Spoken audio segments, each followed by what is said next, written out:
بسم اللہ الرحمن الرحیم۔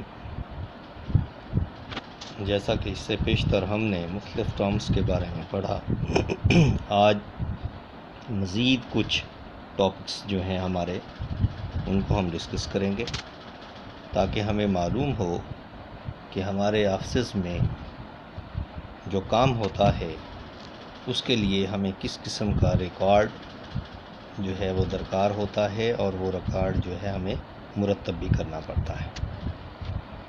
پہلے نمبر پر ہمارا جو ٹاپک ہے وہ ہے اسٹاک رجسٹر۔ ایک ایسا رجسٹر جس میں سرکاری دفتر کے لیے خریدی گئی تمام اشیاء کا اندراج ہوتا ہے۔ سرکاری دفتر کے لیے جو اشیاء خریدی جاتی ہیں وہ نوعیت کے لحاظ سے جو ہے وہ 3 طرح کی بن جاتی ہیں، کیونکہ جو اشیاء خریدی جاتی ہیں وہ استعمال بھی ہوتی ہیں، اور وہ استعمال ہونے کے بعد ایکسپائر بھی ہو جاتی ہیں، ختم بھی ہو جاتی ہیں، یا وہ سکریپ کی صورت میں جو ہے تبدیل ہو جاتی ہیں۔ تو اسٹاک رجسٹر جو ہے وہ 3 طرح کا جو ہے وہ تیار کیا جاتا ہے۔ اس میں نمبر 1 قابل صرف اشیاء کا اسٹاک رجسٹر، جسے ہم کنزیومیبل اسٹاک رجسٹر کہتے ہیں۔ یہ ایک ایسا رجسٹر ہوتا ہے جس میں وہ تمام اشیاء جو دفتر میں استعمال ہوتی ہیں اور جو خریدی جاتی ہیں ان کا اندراج ہوتا ہے، تاکہ ہمیں پتہ چلے کہ ہم نے کیا خریدا، اس پہ کتنی جو ہے رقم ہماری خرچ ہوئی، کتنا بجٹ اس پہ خرچ ہوا، اور وہ کتنی استعمال ہوئی، اور اس کا بقایا کیا ہے۔ دوسرے نمبر پر ہے مستقل اشیاء کا stock register, permanent stock register. یہ کچھ چیزیں دفاتر میں ایسی ہوتی ہیں جو مستقل نوعیت کی ہوتی ہیں، وہ نہ ان کی زندگی جو ہے وہ ایک لمبے عرصے پر محیط ہوتی ہے۔ مثلا جیسے آپ کی الماری ہے، جیسے آپ کا کمپیوٹر ہے، چیئرز ہیں، ٹیبلز ہیں، پنکھے ہیں، اور دیگر سامان ہے، یہ مستقل نوعیت کا ہوتا ہے، یہ استعمال ہوتے رہتے ہیں۔ اب ان کے لیے بھی ایک اسٹاک رجسٹر جو ہے وہ تیار کیا جاتا ہے، جسے ہم پرماننٹ اسٹاک رجسٹر کہتے ہیں۔ اس کے بعد تیسرے نمبر پر جو ہم اسٹاک رجسٹر تیار کرتے ہیں وہ ہوتا ہے ڈیڈ اسٹاک رجسٹر، کہ ایسی اشیاء جو ناقابل استعمال ہو جائیں، یا جو سکریپ میں تبدیل ہو جائیں، یا جو کہ استعمال کے قابل نہ ہوں، وہ بھی آخر کسی نہ کسی قیمت کی حامل تو ہوتی ہیں۔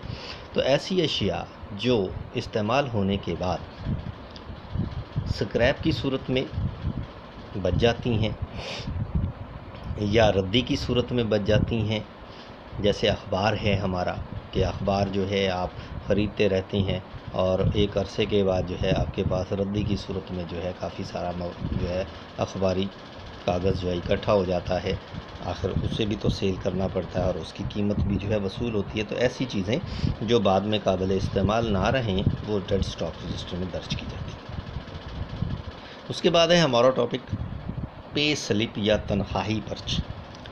پے سلپ ایک ایسی سلپ ہوتی ہے جو تمام گزٹڈ افسران کو ان کی تقرری پر اکاؤنٹ آفس کی طرف سے، یا ان کی ترقی پر، اور یا پھر سالانہ ترقی کے موقع پر ڈسٹرکٹ اکاؤنٹ آفس یا AG آفس کی طرف سے جاری کی جاتی ہے۔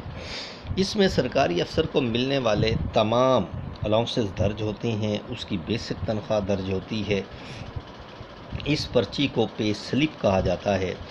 گزٹڈ افسران اپنی تنخواہ کا بل جو ہے وہ اس پرچی کے مطابق، اس پے سلپ کے مطابق تیار کرتے ہیں۔ یہ جو پے سلپ دی جاتی ہے یہ صرف گزٹڈ افسران کو ہی نہیں دی جاتی، بلکہ اکاؤنٹ آفس میں بھی ایک پیج جو ہے وہ ان کے رجسٹر میں جو پے کا سلپ پے کے لیے مخصوص ہوتا ہے اس میں درج کر لی جاتی ہے، اور جب بھی کوئی گزٹڈ افسر اپنی تنخواہ کا بل بنا کر اکاؤنٹ آفس میں جمع کرواتا ہے تو پھر اس سے موازنہ کیا جاتا ہے، اور اس کے مطابق پھر جو ہے اس کی تنخواہ جو ہے وہ ریلیز کی جاتی ہے۔ تنخواہ کی پرچی عموماً 1 سال کے لیے جاری کی جاتی ہے، لیکن اگر سال کے دوران تنخواہ یا الاؤنسز میں تبدیلی آ جائے تو اے جی آفس یا ڈسٹرکٹ اکاؤنٹ آفس جو ہے ضلعی دفتر حسابات وہ ترمیم شدہ جو ہے وہ پے سلپ جو ہے دوبارہ جاری کر دیتا ہے۔ اس کے بعد ہے ہمارا ٹاپک جی میلانہ الاؤنس۔ میلانہ الاؤنس جو ہے جسے ہم ٹریولنگ الاؤنس بھی کہتے ہیں، مائلیج الاؤنس بھی کہتے ہیں، ایسا الاؤنس جو سرکاری ملازمین کو سفر کے اخراجات کی تلافی کے لیے ادا کیا جاتا ہے، میلانہ یا سرکاری ملازمین کے لیے مائلیج الاؤنس کہلاتا ہے۔